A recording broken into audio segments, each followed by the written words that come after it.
Derby Jawa Timur antara Persebaya Surabaya berhadapan dengan Arema FC berakhir imbang di Stadion Gelora Bung Tomo, Jawa Timur pada sore hari ini. Pertandingan yang cukup menghibur untuk kita-kita penonton sepak bola di akhir pekan, di mana kedua tim ini menurunkan starting 11 terbaiknya, di samping ada satu pemain dari masing-masing tim yang harus absen dikarenakan akumulasi kartu merah. Coach Edu Perez menurunkan seorang Hernando Ari sebagai kiper utama dari Persebaya Surabaya pada sore hari ini, ditopang oleh dua back tengah mereka, yaitu seorang Rahmat Irianto dan juga Dimedimov.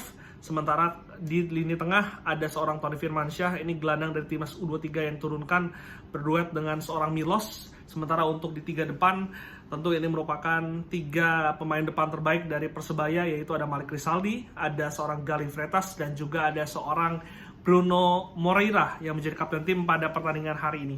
Sementara untuk di Arema FC, Coach Marquinhos ini menurunkan Lucas Frigeri, ini salah satu kiper yang paling gue suka di Liga 1.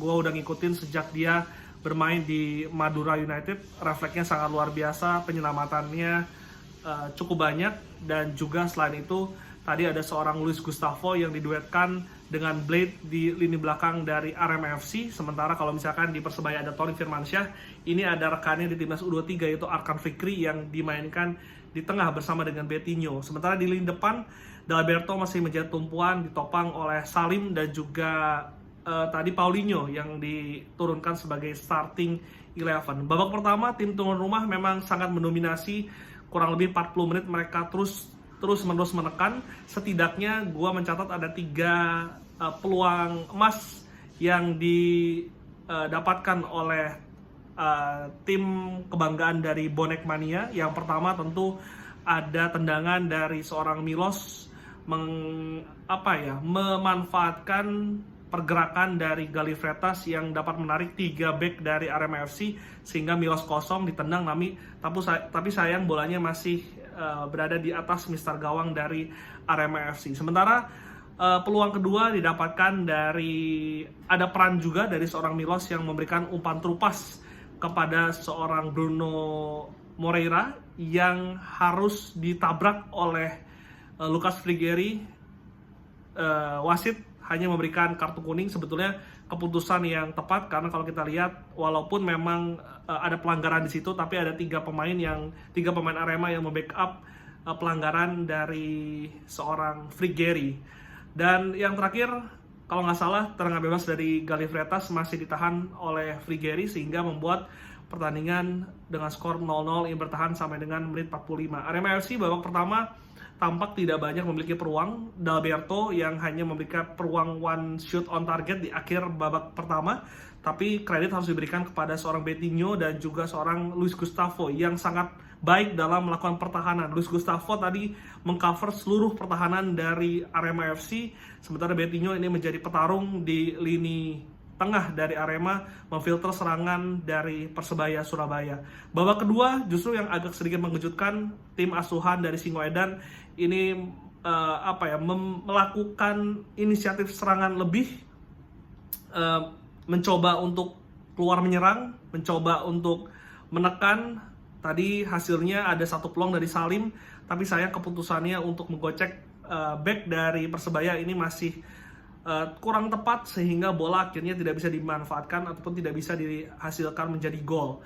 Dan akhirnya setelah tekanan bertubi-tubi dilakukan oleh Arema FC, ada 1 umpan yang dilepaskan oleh Valdeci di sisi kiri pertahanan di Persebaya, tidak bisa diantisipasi oleh Dimedimov yang tampak sedikit panik, tapi sebetulnya tidak ada tekanan apapun dari pemain Arema sehingga bola yang harusnya bisa diantisipasi dengan mudah salah antisipasi sehingga bola masuk ke gawang Hernando Ari. Gol yang mengejutkan 1-0, Arema FC sebagai tim tuan rumah ataupun tim tamu ini unggul sementara di stadion utama ataupun stadion Gelora Bung Tomo. Tapi sayangnya Arema FC sebagai tim yang tidak mendapatkan peluang banyak berhasil unggul meskipun ada sedikit keberuntungan di situ. Tapi sayangnya ada keputusan yang sangat tidak bijak dari seorang Blade yang melakukan pelanggaran kepada Galih Freitas. Tackle yang keras dari belakang sehingga membuat Blade mendapatkan kartu kuning kedua. sehingga mengakibatkan dia harus mandi lebih cepat di Stadion Gelora Bung Tomo. Tentu hal ini membuat Arema FC tampak sedikit goyah. Pada akhirnya tidak lama setelah pelanggaran tersebut, Arema harus bermain dengan 10 pemain. Ada kesalahan dari Akran Fikri memberikan umpan kepada Betinho atau kepada Luis Gustavo, itu umpan yang sangat sulit untuk dikontrol, sehingga Bruno dapat bisa memanfaatkan bola tersebut, mencuri bola tersebut, dan juga langsung one on one dengan Lucas Frigeri dan langsung menceploskan gol penyama 1-1 derby Jawa Timur. Meskipun demikian, sebetulnya Persebaya sekali lagi memiliki banyak sekali peluang di pertandingan kali ini. Bahkan di babak pertama banyak sekali corner kick yang mereka hasilkan, tapi sayangnya gue nggak tahu apakah karena tidak ada Rivera yang harus absen pada hari ini, tapi tidak banyak ataupun tidak ada umpan dari corner yang begitu berkualitas yang bisa dimanfaatkan oleh pemain-pemain dari Persebaya. Begitupun dengan pemain-pemain tengah dari Persebaya, tampak kehilangan Rivera ini sedikit berdampak, meskipun di babak pertama di Medimov dapat bermain lebih ofensif, memberikan beberapa umpan kunci, tapi sayangnya finishing di final third dari Persebaya juga tidak bisa membuat mereka unggul ataupun mencetak banyak gol ke gawang Arema FC. Hasil yang fair menurut gue untuk pertandingan sekelas derby Jawa Timur, dan tadi tampak untuk Arema FC saat ini masih berada di papan tengah, kalau nggak salah peringkat 8, sementara Persebaya di peringkat 9 dengan poin yang tidak begitu jauh antara satu sama lain. Arema abis ini akan menjalani laga yang berat, ini laga berat ketiga setelah mereka kemarin kalah dari Persija Jakarta. Hari ini seri dengan Persebaya, dan juga habis ini mereka harus tandang ke Malut United.